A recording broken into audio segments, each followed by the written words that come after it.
Hello everyone, कैसे हैं आप सभी। मुझे पूरी उम्मीद है कि आप सब होंगे फिट एंड फाइन। आप सब मुझे अच्छे से जानते हैं। मैं हूं आपकी maths teacher Aradhana from Learno Hub, एक free learning platform where you can learn maths, science, SST, वो भी बिल्कुल free of cost at learnohub.com।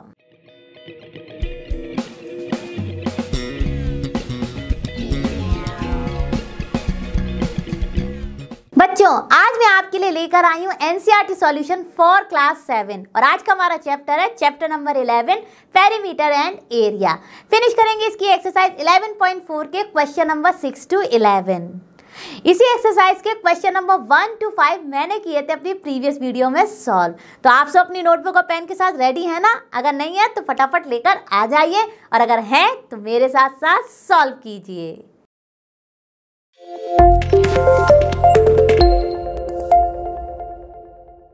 बच्चों, अब हमारी स्क्रीन पर है एक्सरसाइज 11.4 का क्वेश्चन नंबर 6। तो चलिए फटाफट देखते हैं कि क्वेश्चन नंबर 6 क्या कह रहा है। Two cross roads each of width 10 metre cut at right angles through the centre of a rectangular park of length 700 metre and breadth 300 metre and parallel to its sides. ठीक है। Find the area of the roads, also find the area of the park excluding cross roads। ठीक है। Give the answer in hectares। अब देखिए, ये second part जो है कि give the answer in hectares, ये तो हम करेंगे बाद में। सबसे पहले ये क्वेश्चन क्या कहने की कोशिश कर रहा है ये समझना बहुत ज़रूरी है। तो इसके लिए हम बनाते हैं एक सिंपल सा फिगर और कर लेते हैं इसको अच्छे से क्रिस्टल क्लियर। तो देखिए क्या कहा जा रहा है कि एक पार्क है जिसकी लेंथ और ब्रेथ हमें दी गई है। तो चलिए भाई एक पार्क बना लेते हैं। ठीक है बच्चों, आप देखिए हमने एक पार्क बनाया, अपना रेक्टेंगुलर पार्क है तो ऑब्वियसली इसकी डायमेंशंस भी मेंशन कर ली और रेक्टेंगल बना लिया पार्क के लिए। ठीक है। आप देखिए क्या कहा जा रहा है कि टू क्रॉस रोड्स क्या मतलब प्लस साइन। ठीक है। आप देखिए each of width 10 metre cut at right angles through the centre of a rectangular park, मतलब वो सेंटर से जा रही हैं। ठीक है। तो कुछ सेंटर यहाँ से मान लेते हैं। तो एक रोड कुछ ऐसी जा रही है और एक रोड कुछ ऐसी जा रही है। ठीक है। तो यही तो कह रहा है क्वेश्चन हमारा। ठीक है। क्रॉस रोड्स हो गई। अब क्या है कहा जा रहा है कि भाई इनकी विड्थ जो है इन रोड्स की ये है हमारी 10 मीटर। ठीक है। ये भी 10 मीटर है। अब देखिए हमसे पूछा जा रहा है कि इन रोड्स का क्या एरिया होगा ऑल टुगेदर। अब देखिए जब आपने क्रॉस रोड्स की बात की तो आपको इनके जो ये क्रॉस रोड्स हैं ये क्या शेप बना रहे हैं ये जानना बहुत ज़रूरी है। तो देखिए भाई ये आपको क्लियरली एक रेक्टेंगल दिख रहा है और एक क्लियरली ये रेक्टेंगल दिख रहे हैं। दो छोटे छोटे रेक्टेंगल दिख रहे हैं हमें अपने इनसाइड दिस पार्क। ठीक है। तो चलिए कुछ मार्क कर लेते हैं चीज़ें। तो पार्क का नाम हमने कर दिया ABCD और एक ये जो वर्टिकल रोड गई है इसको हम बना लेते हैं अपना EFGH। अब देखिए ये जो रेक्टेंगल बना है EFGH जो कि हमारी वर्टिकल रोड, इसके डायमेंशंस क्या होंगे। तो भाई देखिए इतना सा ये रेक्टेंगल है तो इसकी विड्थ तो हमें पता चल गई। ठीक है। ये है हमारी 10 मीटर और लेंथ क्या होगी सोचिए, बिल्कुल सही समझे आप। लेंथ होगी जो लेंथ है हमारे पार्क की, यानी कि इसकी लेंथ यानी इस वाले रेक्टेंगल की लेंथ हो गई हमारी 300 मीटर ही। ठीक है। कुछ इस तरह से। ठीक है। क्लियर हो गया। अब देखिए इसकी हमें डायमेंशंस पता चल गई। अब आ गए भाई अपनी हॉरिजॉन्टल रोड पर। तो हॉरिजॉन्टल रोड को भी कुछ नाम दे देते हैं। इसको बना लिया हमने अपना रेक्टेंगल IJKL। क्लियरली समझ में ही आ रहा है कि भाई ये हमारे सारे रेक्टेंगल्स ही हैं। आप देखिए इस IJKL की विड्थ तो हमारी यही है 10 मीटर और लेंथ क्या होगी, बिल्कुल सही कहा आपने, जो लेंथ होगी हमारे इस गार्डन की मतलब कि पार्क की, यानी इसकी भी हमारी लेंथ हो गई जो इस हमारे पार्क की लेंथ है ये है हमारी 700 मीटर, यानी कि हॉरिजॉन्टल वाली रोड की हमारी लेंथ हो गई 700 मीटर। अब भाई एक चीज़ और है, ये जो आपको छोटा सा एक स्क्वायर जैसा दिख रहा है ये कॉमन एरिया है हमारा दोनों ही रोड्स के बीच में, है ना। इस वर्टिकल रोड और इस हॉरिजॉन्टल रोड के बीच में ये कॉमन एरिया है। तो भाई देखिए ये जो कॉमन एरिया है ये तो हमें करना पड़ेगा subtract from the area of our cover these two roads, यानी कि vertical road and horizontal road. तो इसके लिए हमें क्या करना होगा, इस छोटे से जो ये रेक्टेंगल या स्क्वायर इसकी डायमेंशंस डिसाइड कर देंगी, है ना, उसकी भी हमें डायमेंशंस फाइंड करनी है। तो देखिए इसकी तो बहुत ही आसान है, क्योंकि ये वाला अगर आप देखें तो यहाँ से यहाँ तक की विड्थ क्या है 10 मीटर, तो इसकी भी 10 मीटर हो गई। ठीक है, सिमिलरली यहाँ से यहाँ है तो 10 मीटर यहाँ हो गई। ठीक है, तो हमारे इस छोटे से, क्योंकि इसकी डायमेंशंस ऑल साइड्स इक्वल आ रही हैं, तो ये हो गया स्क्वायर, और इस छोटे से स्क्वायर के हमें डायमेंशंस भी पता चल गई। अब हमें फाइंड करना है अपना एरिया ऑफ द रोड्स। तो हम क्या करेंगे, अपनी वर्टिकल रोड यानी कि अपने EFGH रोड का एरिया फाइंड कर लेंगे, अपनी IJKL रोड का एरिया फाइंड कर लेंगे, और फिर उसमें से ये कॉमन एरिया सबट्रैक्ट कर देंगे। यानी कि इसको मैं मार्क कर देती हूँ MNOP, यानी ये जो छोटा सा स्क्वायर बन रहा है इसका एरिया हम सबट्रैक्ट कर देंगे, तो हमें पता चल जाएगा अपना एरिया ऑफ द रोड्स। तो क्वेश्चन तो क्लियर हो गया होगा। अब चलिए फटाफट इसको सॉल्व करते हैं। तो देखिए बच्चों, हमें अपनी लेंथ पता ही थी रोड EFGH, यानी कौन सी वाली रोड की बात कर रहे हैं, हम अपनी वर्टिकल रोड की बात कर रहे हैं। ठीक है, और हमने उसकी विड्थ भी फाइंड कर ली थी, वो थी हमारी 10 मीटर, लेंथ है हमारी 300 मीटर, तो एरिया आ गया हमारा लेंथ इंटू ब्रेथ से 3000 मीटर स्क्वायर। बहुत ही सिंपल है कैलकुलेशन, तो फटाफट कर ली। अब निकालते हैं अपना हॉरिजॉन्टल रोड IJKL का एरिया। तो देखिए बच्चों, हमने अपना एरिया ऑफ रोड IJKL भी निकाल लिया, हमें अपनी लेंथ और विड्थ पता ही थी, हमने अपना फॉर्मूला में सब्स्टिट्यूट की वैल्यूज, और हमें पता चल गया अपना area of the road IJKL, यानी कि ये हॉरिजॉन्टल रोड का। अब हम निकाल लेते हैं अपना कॉमन एरिया, ये वाला। ठीक है, तो निकालते हैं एरिया ऑफ, मैं एरिया को कैपिटल A से रिप्रेजेंट कर रही हूँ, area of common part MNOP। ठीक है, वो क्या हो जाएगा हमारा, क्योंकि ये स्क्वायर है, डायमेंशन सेम है, तो इसका एरिया हो जाएगा साइड इंटू साइड, यानी कि 10 मीटर इंटू 10 मीटर। हमारा एरिया ऑफ स्क्वायर क्या होता है, साइड इंटू साइड या साइड स्क्वायर। ठीक है, तो ये आ गया हमारा 100 मीटर स्क्वायर। क्लियर हो गया होगा सभी को। अब हमें अपना एरिया ऑफ रोड्स निकालना है, तो चलिए फटाफट निकाल लेते हैं। तो उसके लिए हम क्या करेंगे, area of, total area of roads लिख देंगे। अब देखिए बच्चों, टोटल एरिया ऑफ रोड्स हमारा हो गया area of road EFGH plus area of road IJKL, और उसमें से हम माइनस कर देंगे अपने कॉमन पार्ट का एरिया, जो कि है कॉमन हमारा दोनों ही रोड्स के बीच में। तो चलिए फटाफट लिखते हैं, सारी वैल्यूज हमें पता ही है। एरिया ऑफ हमारा रोड EFGH था 3000 मीटर स्क्वायर। ठीक है, एरिया ऑफ हमारा IJKL रोड था 7000 मीटर स्क्वायर, और कॉमन एरिया हमारा था 100 मीटर स्क्वायर। तो ये तो हो गया 10,000 मीटर स्क्वायर। ठीक है, माइनस 100 मीटर स्क्वायर, तो ये आ गया हमारा 9,900 मीटर स्क्वायर। यानी कि हमें अपने एरिया ऑफ रोड्स पता चल गया 9,900 मीटर स्क्वायर। अब हमें आंसर देना है इसका हेक्टेयर्स में, तो भाई रिलेशन पता होना चाहिए कि मीटर स्क्वायर और हेक्टेयर्स के बीच में क्या रिलेशन होता है। तो चलिए फटाफट वो भी लिख लेते हैं। तो देखिए बच्चों, हमें अपना यूनिट का रिलेशन पता होना चाहिए, तो 1 हेक्टेयर में होता है हमारा 10,000 मीटर स्क्वायर। अब हमारा तो भाई एरिया दिया हुआ है मीटर स्क्वायर में, और हमें ऐसे कन्वर्ट करना है हेक्टेयर में, तो क्या हो जाएगा, ये हो जाएगा हमारा ऐसे कुछ 10,000 metre square equals to 1 HA, right. तो हमारा 1 मीटर स्क्वायर क्या हो गया, 1 मीटर स्क्वायर हो गया 1/10,000 HA। ठीक है, अब हमारा जो एरिया हमें पता ही है अपना रोड्स का, जो कि आया था हमारा 9,900 मीटर स्क्वायर, इसको भी कन्वर्ट कर लेते हैं। तो 9,900 मीटर स्क्वायर हो गया हमारा हेक्टेयर में 9,900 डिवाइडेड बाई 10,000। ठीक है, और हेक्टेयर हो जाएगी यूनिट।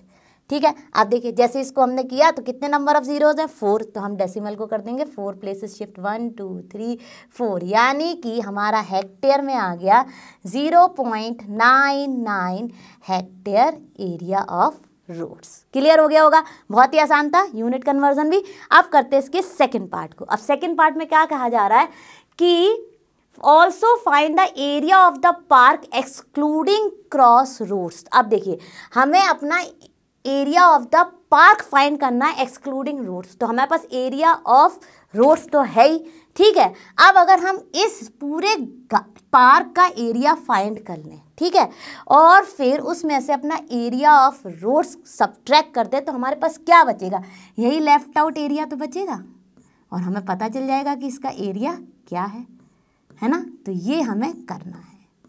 तो हमें इसको फाइंड करने के लिए सबसे पहले फाइंड करना होगा अपना एरिया ऑफ द पार्क, और फिर एरिया ऑफ द पार्क में से हम सब्ट्रैक्ट कर देंगे अपना एरिया ऑफ रोड्स, क्योंकि हमें पता ही है, और हमें पता चल जाएगा अपना area of park excluding roads. तो चलिए फटाफट इसको भी फाइंड करते हैं। लेंथ ऑफ पार्क कितनी थी हमारी, लेंथ ऑफ पार्क 700 मीटर।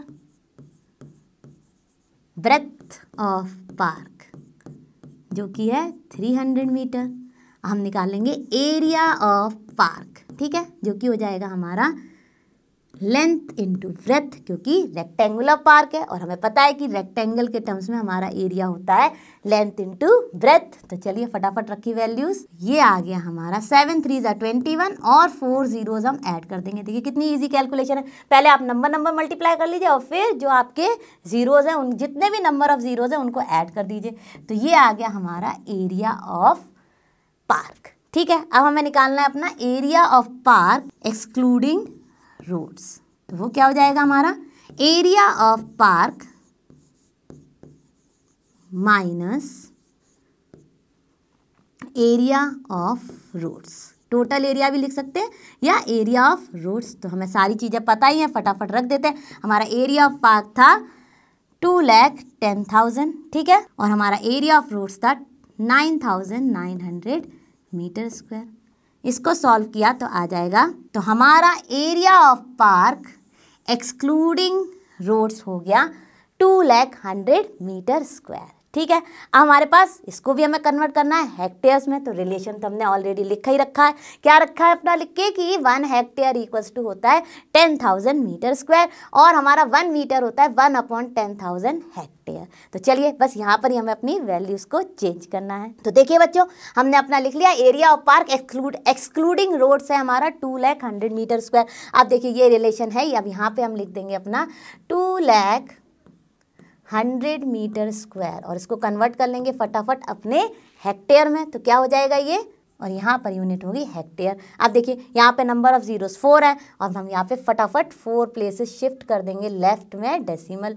तो ये क्या आ गया, ये आ गया हमारा 20.0100 हेक्टेयर। और जैसा कि मैं हमेशा आपको बताती आ रही हूँ कि आफ्टर डेसिमल जो भी आपकी लास्ट डिजिट है उसके बाद चाहे कितने भी नंबर ऑफ जीरोज हों आप उनको इग्नोर कर सकते हैं। तो आप इसको कुछ इस तरह से भी लिख सकते हैं 20.01 हेक्टेयर। तो देखिए हमने अपना area of park excluding roads भी फाइंड कर लिया इन हेक्टेयर्स। तो हमारा area of park excluding roads हो गया 20.01 हेक्टेयर। तो मुझे पूरी उम्मीद है कि ये क्वेश्चन भी हो गया होगा आपको अच्छे से clear.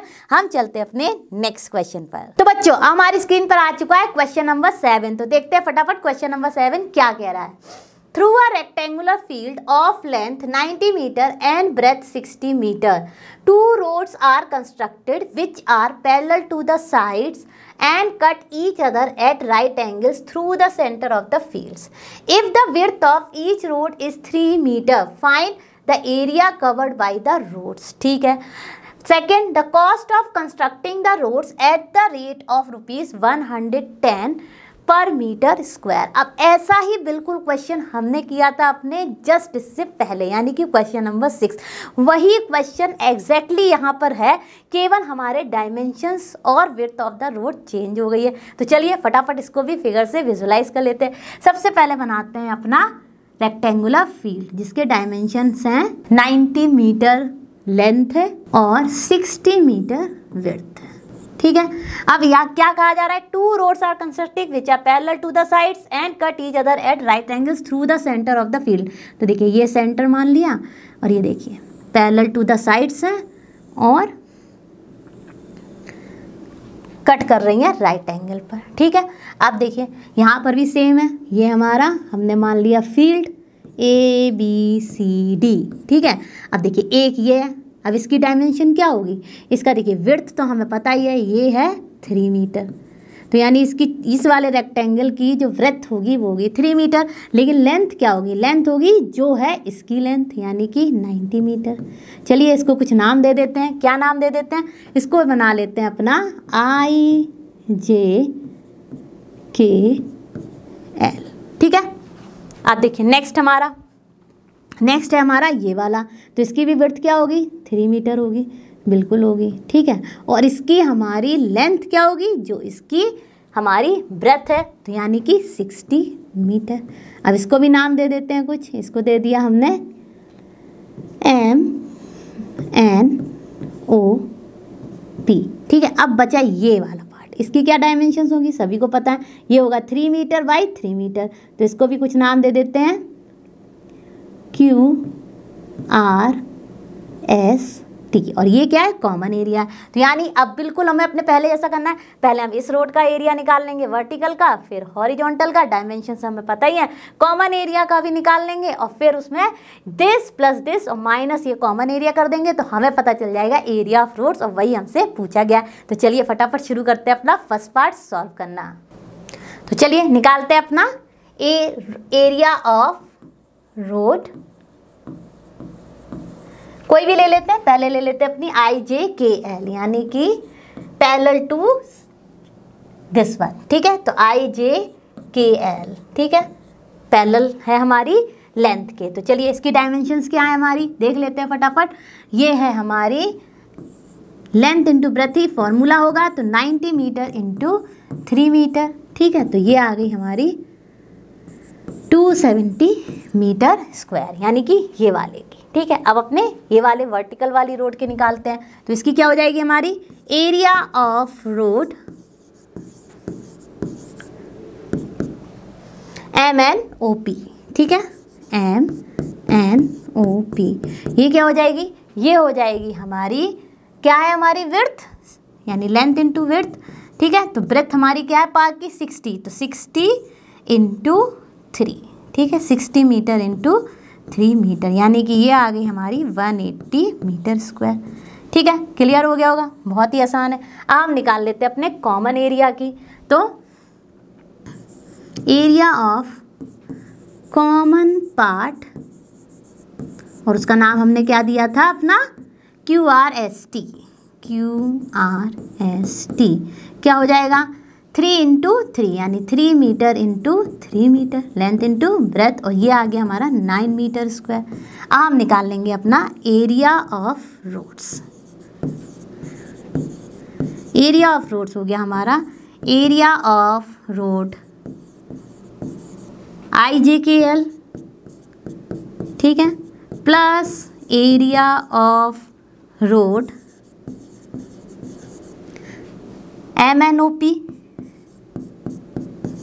Minus common area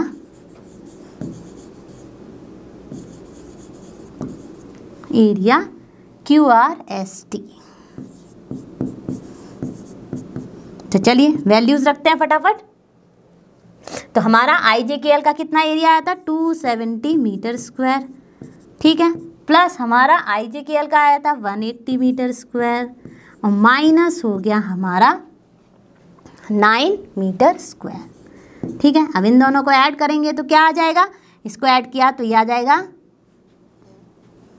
450 metre square minus 9 metre square.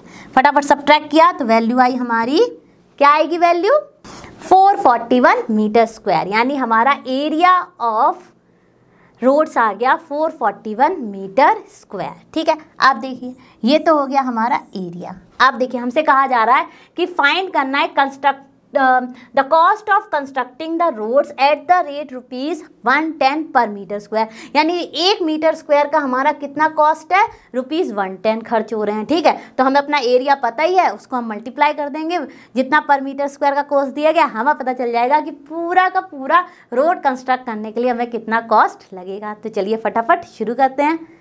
तो सेकेंड पार्ट शुरू कर रहे हैं, तो लिखेंगे यहाँ पर कॉस्ट ऑफ कंस्ट्रक्टिंग 1 पर मीटर स्क्वायर का मतलब 1 metre square is how much ₹110, ठीक है। अब हमारा कितना है कॉस्ट ऑफ कंस्ट्रक्टिंग, हमारा पूरा एरिया आ गया 441 मीटर स्क्वायर, वही तो है हमारा रोड्स का एरिया, तो यानी ₹110 इंटू 441। फटाफट मल्टीप्लाई करेंगे और हमें मिल जाएगी अपनी कॉस्ट ऑफ कंस्ट्रक्टिंग रोड्स। और जब हमने इसको मल्टीप्लाई किया तो हमें मिल गया 48,510, यानी यही हो गई हमारी कॉस्ट ऑफ कंस्ट्रक्टिंग रोड्स। तो लिख देंगे सेकेंड पार्ट में, cost of constructing roads is ₹48,510। तो क्लियर हुआ होगा, ये भी क्वेश्चन था भी बिल्कुल बहुत ही आसान, क्योंकि ये था बिल्कुल हमारे प्रीवियस क्वेश्चन जैसा। अब चलते हैं अपने नेक्स्ट क्वेश्चन पर। चलो बच्चों, अब देखते हैं अपना क्वेश्चन नंबर 8। तो क्वेश्चन नंबर 8 कह रहा है, Pragya wrapped a cord around a circular pipe of radius 4 centimetre, ठीक है, जो कि हमें फिगर में दिखाया गया है, and cut off the length required of the cord, ठीक है, then she wrapped it around a square box of side 4 centimetre और as shown in the figure, ठीक है, यही वायर उसने यहाँ पर इसको किया, इसको करने के बाद रैप, ठीक है। Did she have any cord left. अब देखिए यहाँ पर आपको क्वेश्चन को समझने का बहुत बहुत ज़रूरत है। क्या ज़रूरत है भाई? देखिए यहाँ पर हमें कहा गया है कि इसके अराउंड उसने अपनी कॉर्ड को रैप किया है, ठीक है। अब देखिए क्या होगा इसका लेंथ, ये आपके दिमाग में आना चाहिए। कैसे आएगा? आपको पता है कि इसकी रेडियस क्या है, इसकी रेडियस दी गई है 4 सेंटीमीटर, ठीक है। तो क्या होगी लेंथ? लेंथ वही तो होगी जो सरकमफ्रेंस ऑफ दिस सर्कल होगी, क्योंकि इसके ज़्यादा तो वो नहीं लगा सकती ना, डबल टाइम तो नहीं कर रही ना वो रैप, एक ही टाइम कर रही है, रैप करेगी, रैप करेगी, रैप करेगी, रैप करेगी, रैप करेगी, पूरे इसके सरकमफ्रेंस को कवर करेगी, उतना ही रैप करेगी कॉर्ड को, ठीक है। तो वो क्या हो गई? वही हो गई लेंथ ऑफ द वायर। यही है यहाँ पे एक मेन ट्विस्ट जो आपको समझना था। अगर ये आप समझ गए तो क्वेश्चन तो हो गया यूं ही। तो चलिए लिखते हैं यहाँ पे, सबसे पहले हम लिखते हैं, हमें क्योंकि फाइंड करनी होगी लेंथ ऑफ द वायर, तो वो हम कैसे फाइंड करेंगे? बाय पेरीमीटर ऑफ सर्कल, यानी कि सरकमफ्रेंस ऑफ द सर्कल। तो चलिए लिखते हैं, लेंथ ऑफ द वायर और कॉर्ड जो भी है हमारे पास, length of the cord equal to circumference या पेरीमीटर ऑफ सर्कुलर पाइप, ठीक है। यहाँ तक क्लियर हुआ कि नहीं? क्योंकि भाई इससे ज़्यादा तो वो नहीं ले सकती जितना इसका सरकमफ्रेंस है, या फिर उसको पेरीमीटर भी कहते हैं, वही है भाई लेंथ ऑफ द वायर। अब हमारी सर्कुलर की बात हुई तो उसकी पेरीमीटर होती है 2πr और हमें रेडियस पता ही है, तो हम रख देंगे फटाफट अपनी सारी की सारी वैल्यूज़। और ये देखिए 4 सेंटीमीटर, तो देखिए ये हो गया 8 इंटू 3.14 सेंटीमीटर। सॉल्व किया तो क्या आएगा आंसर? जब हमने मल्टीप्लाई किया तो हमें मिल गया अपना 25.12 सेंटीमीटर, यानी कि यह हो गई हमारी लेंथ ऑफ द वायर। अब देखिए यही लेंथ का वायर उसने इस स्क्वायर के अराउंड रैप किया, या फिर ठीक है वही कहा जा रहा है। अब देखिए हमें पता करना है कि क्या इसको रैप करने के बाद उसके पास बचेगा कुछ पार्ट ऑफ हमारा कॉर्ड या नहीं। तो उसके लिए हमें क्या पता करना पड़ेगा? इसके चारों तरफ ही तो कर रही है, तो इसके चारों तरफ करने के लिए हमें इसका क्या फाइंड करना होगा? पेरीमीटर फाइंड करना होगा। तो चलिए फटाफट फाइंड करते हैं। Perimeter of square equal to length of wire wrapped around square, ठीक है वही तो हो गई, ठीक है। अब देखिए फटाफट लिखते हैं। तो पेरीमीटर ऑफ स्क्वायर होता है हमारा 4 इंटू एनी वन साइड, और साइड हमें गिवन है 4 सेंटीमीटर। तो देखिए वैल्यू रखी 4 इंटू 4 सेंटीमीटर, यानी आ गया 16 सेंटीमीटर। आप देखिए टोटल लेंथ ऑफ वायर जो उसने यहाँ पर, या फिर cord sorry, total length of cord जो उसने यहाँ पर रैप की थी उसकी लेंथ थी 25.12 सेंटीमीटर, और जो इसने इसके अराउंड की उसकी आ गई हमारी 16 सेंटीमीटर। पर हमारा वायर तो एक ही है, उसने इसमें से हटाकर ही इसमें रैप किया है, ठीक है। तो यानी ऑब्वियसली उसके पास length of the wire left out हुई। कितनी हुई वो हमें पता चल जाएगी। From the bigger one we will subtract the smaller length. तो फटाफट कर लेते हैं। हैं, तो हम लिख देंगे yes she has cord left with her, और कितना लेंथ, लेंथ ऑफ, लिख देंगे length of cord left with her will be 25.12, जो कि टोटल लेंथ थी हमारे कॉर्ड की, माइनस 16 सेंटीमीटर, यानी कि ये आ गया हमारा। तो यानी उसके पास कितना लेंथ ऑफ वायर और कॉर्ड लेफ्ट होगा, 9.12 सेंटीमीटर। तो यही इसका आंसर है। तो ये तो बहुत ही आसान क्वेश्चन था और बहुत ही फटाफट हमने कर लिया। मेन थिंग क्या थी, क्वेश्चन को समझना था, क्योंकि यहाँ पर हमें डायरेक्टली लेंथ नहीं दी गई थी, लेकिन हमने लेंथ कैसे फाइंड की, बाई फाइंडिंग की किस शेप पर उसको रैप किया जा रहा है उसके पेरीमीटर से। तो आई होप ये हो गया होगा आपको क्रिस्टल क्लियर, और हम चलते हैं अपने नेक्स्ट क्वेश्चन पर। तो बच्चों अब हमारी स्क्रीन पर है क्वेश्चन नंबर 9। तो क्वेश्चन नंबर 9 में क्या हो रहा है, the adjoining figure represents a rectangular lawn with a circular flower bed in the middle, find the area of the whole land। ठीक है, सेकंड में हमें क्या करना है, the area of the flower bed, ठीक है, और फिर the area of the lawn excluding the area of the flower bed, और फोर्थ में हमें फाइंड करना है the circumference of the flower bed. सारे क्वेश्चंस हैं सुपर डुपर इजी, क्योंकि ये है बिल्कुल फॉर्मूला बेस्ड और हमें दिया गया है सब कुछ क्लियरली हमारे फिगर में। तो सबसे पहले हम निकाल लेते हैं अपना area of the whole land. तो area of the whole land क्या हो गया, ये देखिए इसकी हमारी विड्थ, ये रेक्टेंगुलर है और इसकी विड्थ दी गई है 5 मीटर और लेंथ दी गई है 10 मीटर। तो हमारा area of the whole land हो जाएगा लेंथ इंटू ब्रेथ, यानी कि 10 इंटू 5। तो चलिए फटाफट कर लेते हैं फर्स्ट पार्ट को सॉल्व। तो फर्स्ट पार्ट में आ गया area of rectangular land will be length into breath. हमारी लेंथ ऑफ रेक्टेंगुलर लैंड कितनी है, 10 मीटर, और ब्रेथ है हमारी 5 मीटर। तो सब्स्टिट्यूट की वैल्यू आ गया 10 मीटर इंटू 5 मीटर, जो कि हो गया 50 मीटर स्क्वायर, यानी कि एरिया ऑफ द लैंड आ गया हमारा 50 मीटर स्क्वायर। क्लियर हो गया होगा, ठीक है, बहुत ही आसान था। अब area of the flower bed, आप देखिए ये है हमारा इतना फ्लावर बेड, ठीक है, ये देखिए ये फ्लावर बेड है, ठीक है, यहाँ मैंने कुछ कुछ फ्लावर्स बना दिए, ठीक है। अब देखिए इस फ्लावर बेड का एरिया क्या हो जाएगा भाई, बहुत ही आसान है, रेडियस दी गई है पाई आर स्क्वायर, सब्स्टिट्यूट कर देते हैं वैल्यू।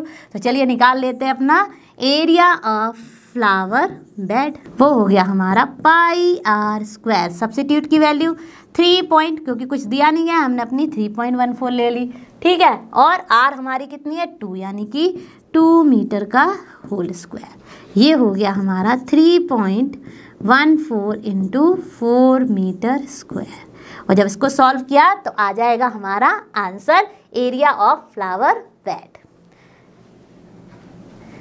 ये है हमारा सेकंड पार्ट। तो देखिए हमारा एरिया ऑफ फ्लावर बेड आ गया जब हमने इसको मल्टीप्लाई किया 12.56 मीटर स्क्वायर, यानी कि 2 पार्ट्स तो हमने कर लिए अपने सॉल्व। अब हमें निकालना है the area of the lawn excluding the area of the flower bed, ठीक है। अब देखिए अगर हम ये वाला एरिया निकाल दें तो वही तो हो गया हमारा area of the lawn excluding flower bed, यानी ये वाला। तो हमें दोनों ही पता है, अपना area of the full lawn पता है और हमें अपना area of the flower bed पता है। अगर हम उसको सब्ट्रैक्ट कर देंगे एरिया ऑफ फ्लावर बेड को from the area of lawn, तो हमें पता चल जाएगा area of lawn excluding flower bed. तो चलिए वही करते हैं, दोनों ही वैल्यूज हमको पता भी हैं। तो लिखते हैं area of lawn excluding flower bed, okay. क्या हो जाएगा हमारा एरिया ऑफ होल लैंड यानी lawn, okay, complete land minus area of flower bed, ठीक है। अब देखिए एरिया ऑफ हमारा लैंड कितना था 50 मीटर स्क्वायर, तो वो लिख दिया, और माइनस हमारा हो गया एरिया ऑफ फ्लावर बेड यानी कि 12.56 मीटर स्क्वायर। तो ये आ गया, जब हमने सब्ट्रैक्ट किया तो आंसर आएगा। तो देखिए बच्चों, area of lawn excluding flower bed हो गया हमारा 37.44 मीटर स्क्वायर। ये भी क्लियर हो गया होगा। अब देखना है हमें अपना फोर्थ पार्ट। फोर्थ पार्ट में हमसे पूछा गया है the circumference of the flower bed. ये तो बहुत ही आसान है, हमें अपनी रेडियस पता ही है और सर्कमफ्रेंस क्या होती है 2πr। तो सब्स्टिट्यूट कर देंगे वैल्यूज, हमें पता चल जाएगी circumference of the flower bed. तो बच्चों अब करते हैं अपना फोर्थ पार्ट। तो फोर्थ पार्ट में हमसे पूछा गया है the circumference of the flower bed. तो वो तो बहुत ही आसान है, ये रहा हमारा फ्लावर बेड और इसकी हमारी रेडियस है 2 मीटर और हमें अपने सर्कमफ्रेंस का फॉर्मूला मालूम ही है। तो चलिए फटाफट फाइंड कर लेते हैं अपना फोर्थ पार्ट। लिखते हैं सर्कमफ्रेंस को मैंने कैपिटल C से रिप्रेजेंट किया है। Circumference of flower bed equals to 2πr। Substitute की वैल्यूज 2 इंटू पाई को हमने लिया था 3.14 और r को हमने लिया अपना 2 मीटर, यानी कि ये हो गया 4 इंटू 3.14 मीटर। और जब इसको सॉल्व करेंगे तो देखिए हमारी सर्कमफ्रेंस ऑफ फ्लावर बेड आ गई 12.56 मीटर। तो था ना कितना आसान क्वेश्चन, हमने फटाफट सारे पार्ट्स को सॉल्व किया। क्या हमने केवल ध्यान दिया यहाँ पर अपने फॉर्मूलाज को बिल्कुल करेक्टली जहाँ जिस तरह से पूछा गया है उस तरह से यूज़ किया। तो मुझे ही पूरी उम्मीद है कि आपको भी क्वेश्चन अच्छे से क्लियर हुआ होगा। हम चलते हैं अपने नेक्स्ट क्वेश्चन पर। तो बच्चों अब हमारी स्क्रीन पर है क्वेश्चन नंबर 10। तो क्वेश्चन नंबर 10 क्या कह रहा है, in the following figures find the area of the shaded portion. तो यानी हमें दिए गए हैं यहाँ पर दो फिगर्स। तो सबसे पहले हम देखते हैं अपना पहला फिगर और फाइंड करते हैं अपना area of the shaded portion. तो आप सभी को दिख रहा है कि ये है हमारा शेडेड पोर्शन। अब देखिए यहाँ पे ऐसा कोई भी पर्टिकुलर शेप नहीं बन रहा जिसको हम यूज़ करके इस शेडेड पोर्शन का एरिया फाइंड कर सके। तो हम कैसे करेंगे, क्वेश्चन हमारे दिमाग में यही आएगा। तो देखिए कहीं ना कहीं अगर आप इस पूरे को देखेंगे अच्छे से फिगर को, तो ये तो है भाई हमारा रेक्टेंगल, ठीक है। अब ये रेक्टेंगल है, अगर हम इस रेक्टेंगल का एरिया निकाल लें, ठीक है, और फिर ये देखिए ये क्या बन रहे हैं, ये बन रहा है एक हमारा देखिए राइट एंगल ट्राइंगल और ये एक राइट एंगल ट्राइंगल, और सब कहीं ना हमें डायमेंशंस दी गई हैं, यानी कि जितनी भी चीज़ें हम यूज़ कर रहे हैं उनकी हमें लेंथ और विड्थ दी गई हैं। तो हम इसके बेसिस पर अपना निकाल लेंगे इन दोनों ट्राइंगल्स का भी एरिया, जो कि होता है हमारा formula half into base into height. और फिर हम पूरे रेक्टेंगल के एरिया में से अगर ये वाले फर्स्ट और सेकंड ट्राइंगल के एरिया को सब्ट्रैक्ट कर दें तो हमें मिल जाएगा अपना यही वाला पार्ट, यानी ये तो लेफ्ट आउट हुआ, और हमें पता चल जाएगा अपने शेडेड पोर्शन का एरिया। तो चलिए फटाफट शुरू करते हैं। तो सबसे पहले हम निकाल लेते हैं अपना एरिया ऑफ रेक्टेंगल ABCD। ये कर रहे हैं हम लोग अपना फर्स्ट पार्ट। क्या है हमारी डायमेंशन, हमारी लेंथ है 18 सेंटीमीटर और विड्थ है हमारी 10 सेंटीमीटर, ठीक है। तो 10 सेंटीमीटर यानी लेंथ इंटू विड्थ। तो देखिए क्या हो गई, लेंथ है हमारी 18 सेंटीमीटर और विड्थ है हमारी 10 सेंटीमीटर।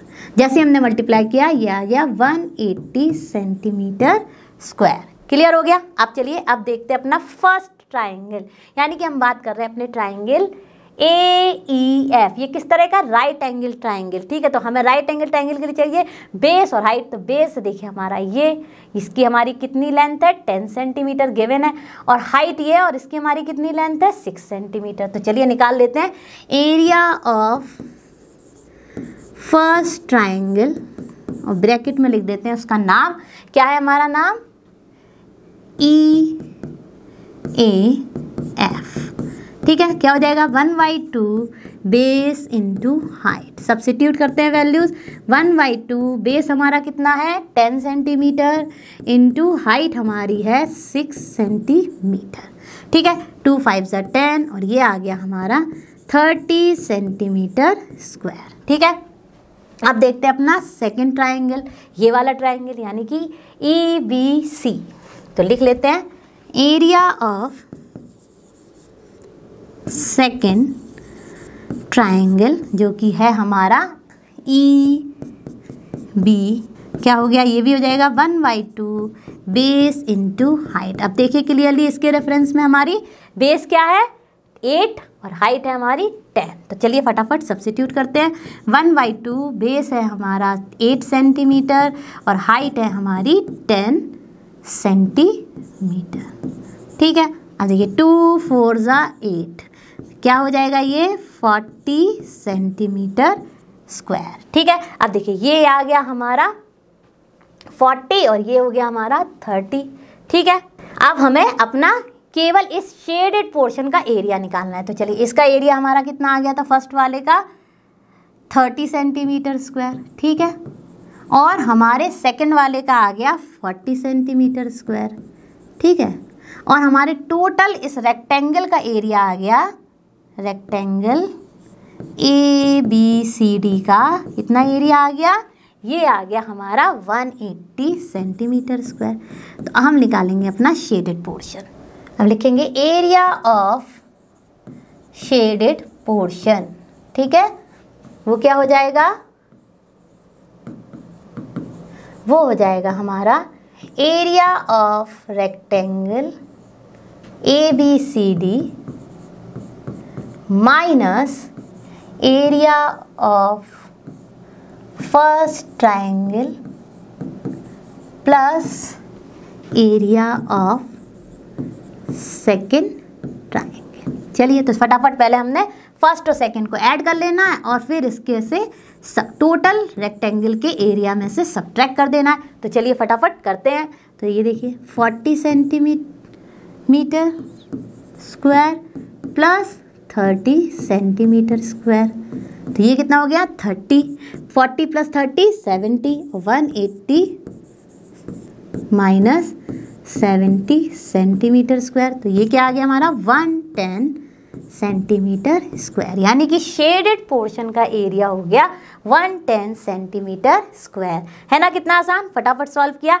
हमारे पास देखिए इस शेप को, जब शेडेड पोर्शन था उसको फाइंड करने का कोई फॉर्मूला नहीं था, लेकिन जो चीज़ें उस शेडेड पोर्शन को हटाने के बाद मिल रही थी उन सब का हमें पता था। तो उसी की बेसिस पे हमने निकाल लिया अपना area of the shaded portion और वो आ गया 110 सेंटीमीटर स्क्वायर। तो है ना कितना आसान क्वेश्चन। अब करते हैं अपना इसी क्वेश्चन का सेकंड पार्ट। तो बच्चों हमारी स्क्रीन पर है क्वेश्चन नंबर 10 का ही सेकंड पार्ट और इसमें भी हमें फाइंड करना है अपना area of the shaded portion. ठीक है, यहाँ पर भी हमें कुछ नहीं पता है, इसकी कोई डायमेंशन नहीं पता, तो हम अपने इसका और इसका यानी फर्स्ट ट्राइंगल, सेकंड ट्राइंगल और थर्ड ट्राइंगल का एरिया फाइंड कर लेंगे और फिर अपने इस कंप्लीट, ये देखिए ये हमारा स्क्वायर है, इसकी भी हर साइड हमारी है 20 20 20 20। ठीक है, ये स्क्वायर है तो देखिए ये हम इसकी फाइंड कर लेंगे अपने एरिया और फिर उसमें से अपने इन दोनों तीनों ट्राइंगल्स का एरिया ऐड करके टोटल स्क्वायर के एरिया में से सब्ट्रैक्ट कर देंगे तो हमें मिल जाएगा अपने शेडेड पोर्शन का एरिया।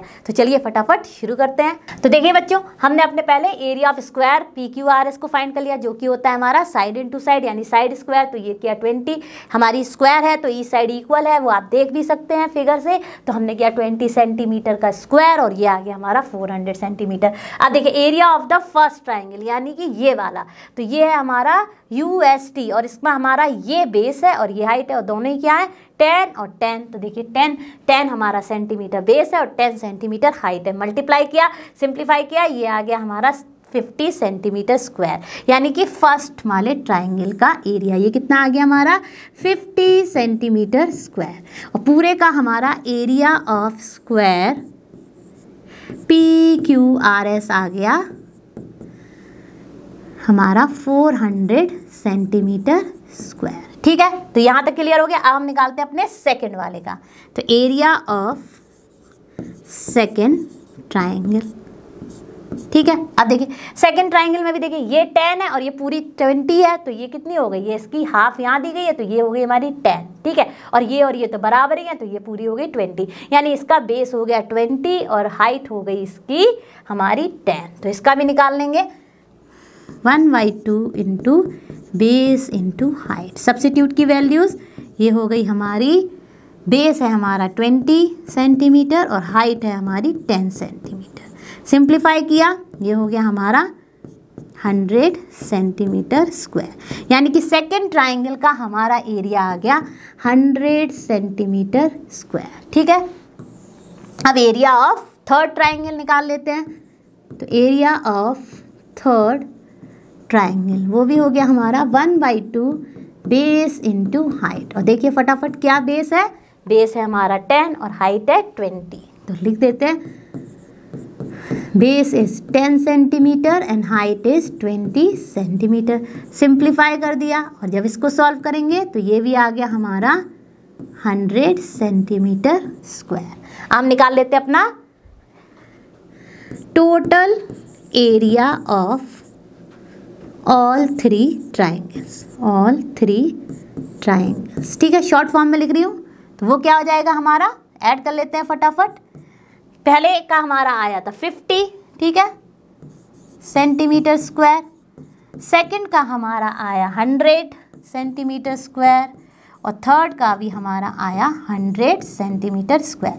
जब इन सबको ऐड किया तो हमारे तीनों ट्राइंगल्स का एरिया आ गया 250 सेंटीमीटर स्क्वायर। क्लियर हो गया। अब बहुत ही आसान है, हमें निकालना है अपना एरिया ऑफ शेडेड पोर्शन। तो एरिया ऑफ शेडेड पोर्शन क्या हो जाएगा, area of square minus area of all three triangles. तो चलिए फटाफट वो भी कर देते हैं।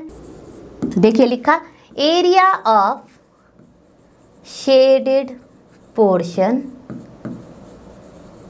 Equal to area of square minus area of all three triangles. ठीक है, शॉर्ट फॉर्म में लिख दिया। अब देखिए एरिया ऑफ स्क्वायर हमारा आया था 400 सेंटीमीटर स्क्वायर। ठीक है, ये लिखा हुआ है area of square is 400 centimetre square और तीनों का हमारा आ गया था जब ऐड किया था 250 सेंटीमीटर स्क्वायर। सब्ट्रैक्ट करेंगे तो क्या आ जाएगा 150 सेंटीमीटर स्क्वायर, यानी हमारा एरिया ऑफ शेडेड पोर्शन है 150 सेंटीमीटर स्क्वायर। तो देखिए सारे कॉन्सेप्ट और फार्मूला बेस्ड क्वेश्चन थे। हमने फटाफट अपने दोनों ही पार्ट्स में फार्मूलाज को सब्स्टिट्यूट किया, गिवन वैल्यूज को यूज किया और फाइंड कर लिया area of the shaded part. I hope ये भी आपको क्लियर हो गया होगा। अब चलते अपने नेक्स्ट क्वेश्चन पर। तो बच्चों अब हमारी स्क्रीन पर है एक्सरसाइज 11.4 का क्वेश्चन नंबर 11, जो कि है इस एक्सरसाइज का लास्ट क्वेश्चन। तो चलिए फटाफट देखते हैं कि ये क्वेश्चन क्या कह रहा है। Find the area of the quadrilateral ABCD. Here AC is 22 centimeter, BM is 3 centimeter, DN is 3 centimeter, BM is perpendicular to AC and DN is perpendicular to AC. यानी कि अब आप देखिए हमें इस क्वाड्रिलेटरल ABCD का एरिया पता करना है और देखते ही हमें समझ में आ रहा है कि ये बन रहा है ये दो ट्राइंगल से, triangle ABC and triangle ADC, और हमें इसमें सब पता है क्योंकि ये देखिए परपेंडिकुलर है तो ये इसकी हाइट हो गई और दोनों में हमारी हाइट कितनी दी गई है, इसकी BM हाइट है और वो है हमारी 3 सेंटीमीटर और इसकी DN हाइट है जो कि है हमारी 3 सेंटीमीटर, दोनों ही सेम है और ये है हमारा बेस। ठीक है, कैसे पता चल रहा है, जो भी हमारा जहाँ पे परपेंडिकुलर बन रहा है वही तो हो गया हमारा बेस, तो ये है हमारा बेस। ठीक है, अब देखिए बेस हमें पता ही है, हाइट हमें पता ही है, तो हम इस वाले ट्राइंगल प्लस इस वाले ट्राइंगल यानी सेकंड ट्राइंगल का एरिया निकाल लेंगे और इन दोनों को जब ऐड कर देंगे तो हमें पता चल जाएगा अपना area of the quadrilateral ABCD। तो चलिए फटाफट शुरू करते हैं। तो लिखते हैं एरिया ऑफ फर्स्ट ट्राइंगल जिसका नाम है हमारा ADC। ठीक है, लिख देते हैं height of triangle is 3 metre and base of triangle is 22 centimetre. ठीक है, दोनों हमें सेंटीमीटर में दी गई हैं, यूनिट्स एकदम परफेक्ट है। तो एरिया निकाल लेते हैं। तो area of first triangle okay which is ADC will be 1/2 base into height. Substitute की वैल्यूज़, हमारा बेस है 22 सेंटीमीटर और हाइट है हमारी 3 सेंटीमीटर। तो देखिए कैंसिल हो गया, 11 आया और ये आ गया 33 सेंटीमीटर स्क्वायर। ठीक है, अब हम निकाल लेंगे अपना एरिया ऑफ सेकेंड ट्राइंगल यानी कि ट्राइंगल ABC। ठीक है, ये भी क्या हो जाएगा 1/2 बेस इंटू हाइट, और हमें पता ही है कि बेस और हाइट हमारी क्या है, तो फटाफट रख देते हैं 22 सेंटीमीटर इंटू 3 सेंटीमीटर। सिंप्लीफाई किया, ये हो गया 11 और ये भी आ गया हमारा 33 सेंटीमीटर स्क्वायर, यानी कि दोनों ही ट्राइंगल्स का आ गया एरिया हमारा सेम। हम निकाल लेते हैं एरिया ऑफ क्वाड्रिलेटरल, जिसे मैंने लिख दिया है क्वाड्रिलेटरल, ठीक है, ABCD। ठीक है, क्या हो जाएगा area of first triangle plus area of second triangle. ठीक है, area of first triangle plus area of second triangle. तो जल्दी फटाफट हमने ऐड किया 33 सेंटीमीटर स्क्वायर प्लस 30, यानी दोनों का ही सेम आ गया था 33 सेंटीमीटर स्क्वायर, और जब स्क्वायर किया तो हमारा आ गया एरिया ऑफ द क्वाड्रिलेटरल जो है 66 सेंटीमीटर स्क्वायर। तो देखिए कितना आसान था, हमें इस क्वाड्रिलेटरल को फाइंड करने के लिए कोई डायरेक्ट फार्मूला नहीं मालूम था, लेकिन हमने देखा कि ये हैं भाई ट्राइंगल्स और ट्राइंगल्स जुड़कर बना रहे हैं क्वाड्रिलेटरल, तो हमने अपने ट्राइंगल्स का एरिया फाइंड किया और ऐड कर दिया, तो हमें मिल गया अपने क्वाड्रिलेटरल ABCD का एरिया। आई होप आपको ये क्वेश्चन भी क्लियर हो गया होगा। तो बच्चों आज हमने फिनिश किया अपने chapter number 11 perimeter and area की एक्सरसाइज 11.4 के क्वेश्चन नंबर 6 to 11। मुझे पूरी उम्मीद है कि आप सब ने मेरे साथ इन क्वेश्चंस को अच्छे से समझा होगा, सॉल्व किया होगा मेरे साथ साथ, और कॉन्सेप्ट और फॉर्मूलाज को किया होगा क्रिस्टल क्लियर अपने माइंड में। मैं आपसे जल्द मिलूंगी नेक्स्ट क्लास में। आप और हम ऐसे ही मिलते रहेंगे, फिनिश करेंगे पूरा NCERT सॉल्यूशन। और आप सभी जानते हैं लर्नो हब फ्री है बट बेस्ट है। Thank you.